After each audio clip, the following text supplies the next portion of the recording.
If we want to regulate blood pressure, we have to regulate the variables that contribute to blood pressure. So the main variables that contribute to blood pressure, we already learned about, right? 3 V's plus heart rate. So heart rate, blood volume, blood vessel diameter, and blood viscosity.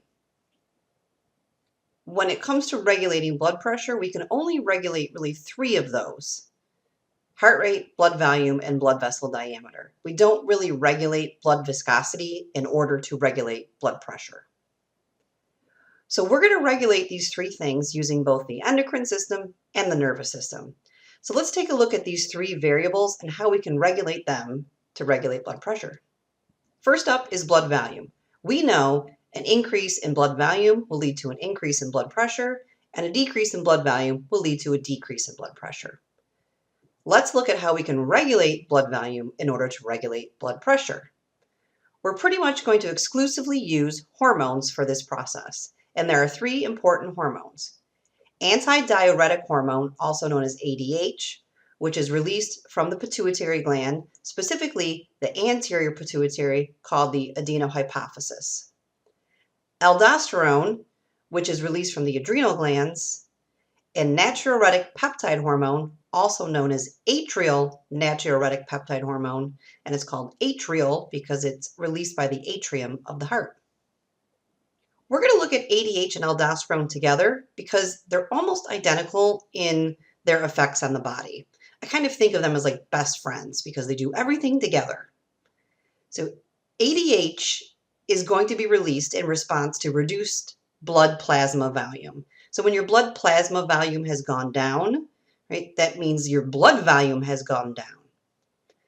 Aldosterone is going to be released in response to low blood volume and low blood pressure. We'll talk more about this in a little bit when we talk about renin and angiotensin. So basically, both of these hormones are released when blood volume is low, which means blood pressure is low. Okay? We don't want blood pressure to get too low because then our kidneys stop working. So both of these hormones are going to help us to bring our blood pressure back up to a normal level. And as you would suspect, they target the kidney. So both of these hormones are going to travel through the bloodstream, target the kidney, and tell the kidney to pull water out of the fluid that's going to become urine and put that water back into the blood. By putting that water back into the blood, we're going to increase blood volume and increase blood pressure. We call this process reabsorption. So we're reabsorbing the water back into the bloodstream. Alcohol is a known inhibitor to antidiuretic hormone. So what do you think would happen to blood pressure when someone is drinking alcohol? Go ahead and pause the video, think about that for a second, and then hit play for the answer.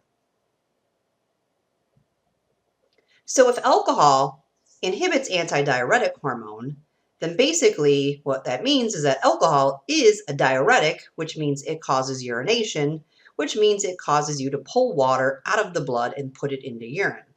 That's going to cause the blood volume to go down and the blood pressure to go down. Natriuretic peptide hormone is released from the heart in response to overstretching.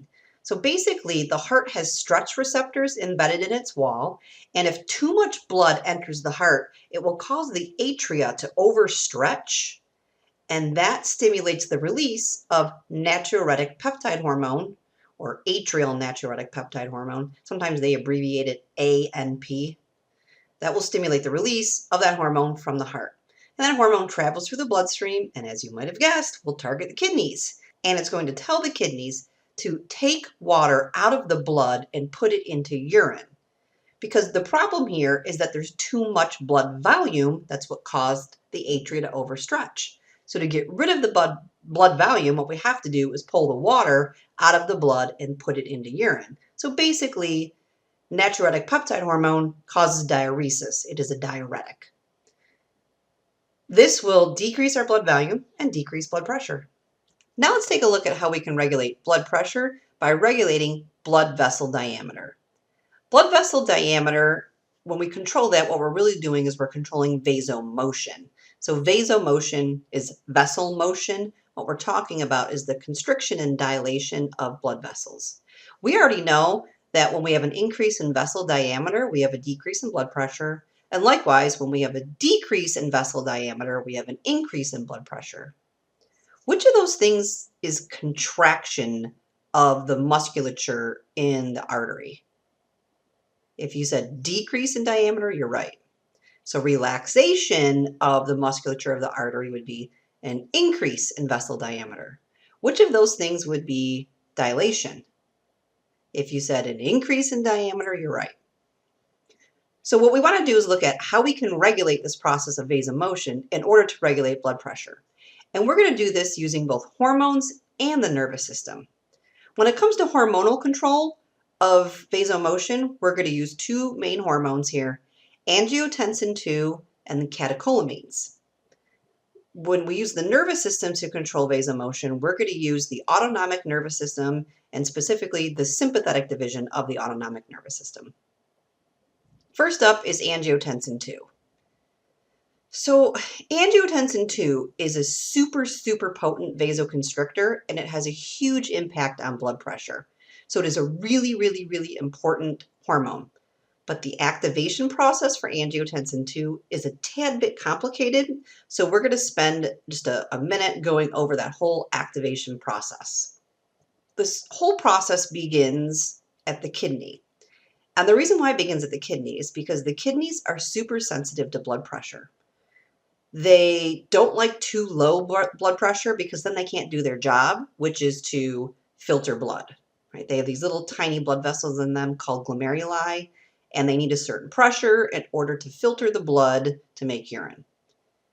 Likewise, they don't like high blood pressure because the high blood pressure will cause those glomeruli to burst. So they like a nice Goldilocks zone of blood pressure. And they're constantly monitoring things like blood flow and blood pressure. If the kidneys detect a decreased blood flow, which would be equivalent to a decreased blood pressure, they will secrete a hormone called renin. And the hormone renin is released into the bloodstream. And some people debate whether or not it should be called a hormone, but we're just going to call it a hormone. So the renin hormone is released into the bloodstream. The target for renin is actually in the bloodstream. The target for renin is the blood plasma protein angiotensinogen. So renin will convert angiotensinogen into its active form, angiotensin I. We're not done yet. So the angiotensin I is now floating around in the bloodstream. Once it gets to the blood vessels of the lungs, it will bump into an enzyme called angiotensin converting enzyme, better known as ACE. Angiotensin converting enzyme will convert angiotensin I into angiotensin II, which is the active form that we want. In review, renin's released by the kidney. It converts angiotensinogen into angiotensin I. Angiotensin I gets converted into angiotensin II by angiotensin converting enzyme. A little complicated, but not too bad. All right, now let's take a look at how angiotensin II functions. So what are the mechanisms of action of angiotensin II?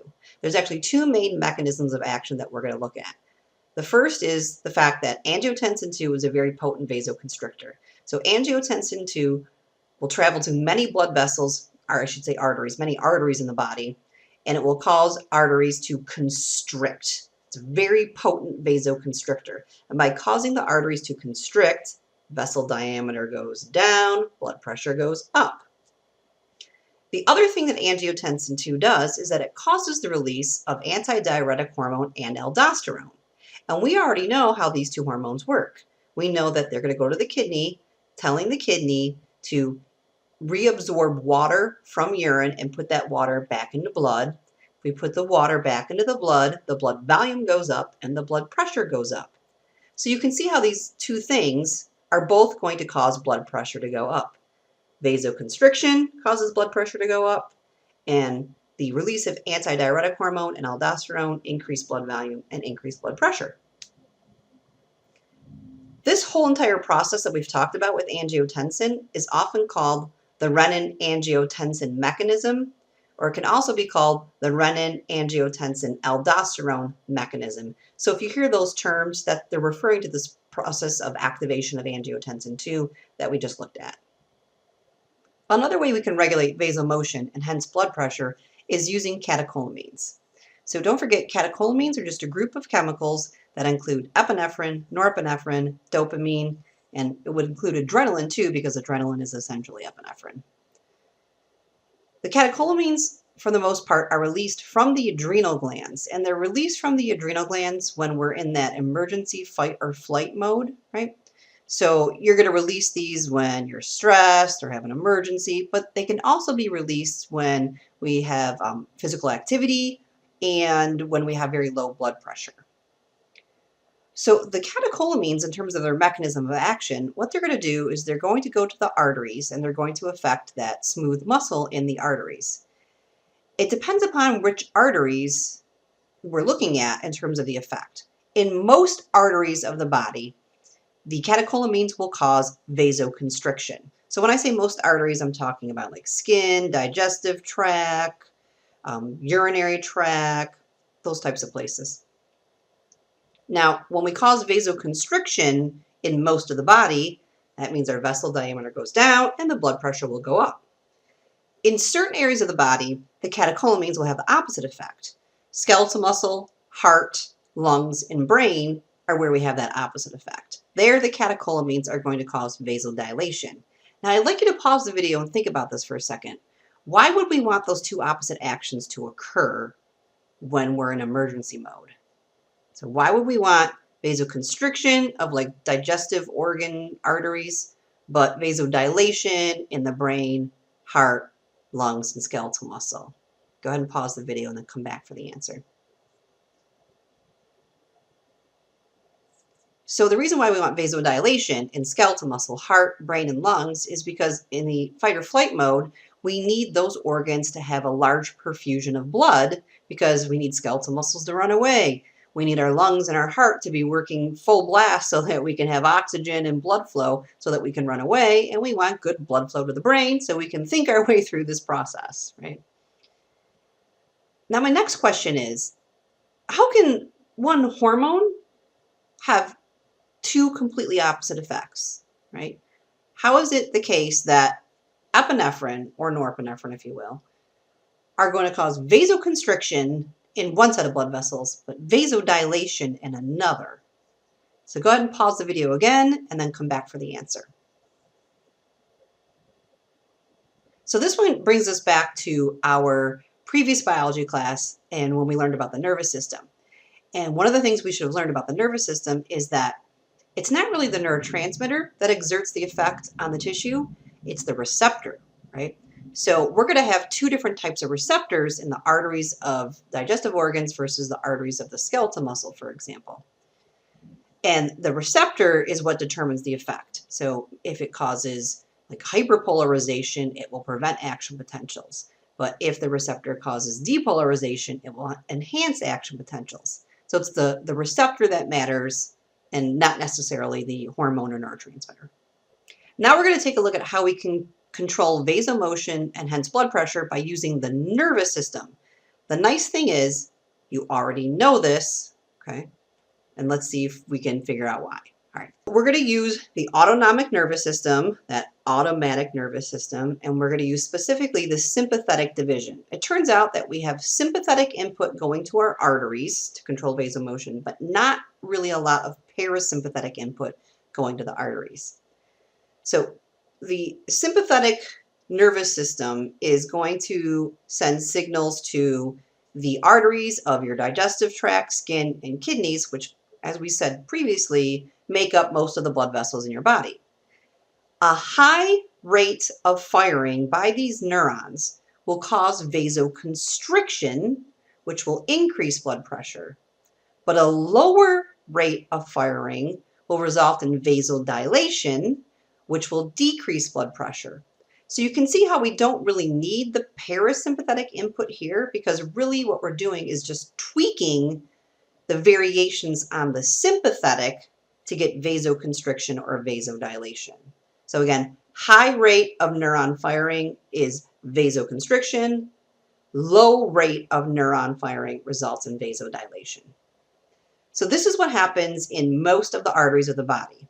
But in skeletal muscle, heart, lungs, and brain, the sympathetic innervation has the opposite effect meaning the high rate of firing causes dilation and the low rate of firing causes constriction. And this should sound really familiar because this is exactly how the catecholamines were working. So let me ask you this. See if you can figure out what neurotransmitter is being released by these sympathetic neurons that are feeding the information to these arteries. So go ahead and pause the video, and when you're ready for the answer, hit play. If you guessed a catecholamine was being used as a neurotransmitter, ding, ding, ding, you are correct. Because everything on this slide is pretty much identical to the slide we just talked about with catecholamines. The only difference is neurons are releasing the catecholamines onto the smooth muscle of the arteries. And in the other slide, the catecholamines were being released by the adrenal glands and traveling through the bloodstream and then getting to the smooth muscle of the arteries. But essentially, the mechanism of action is the same.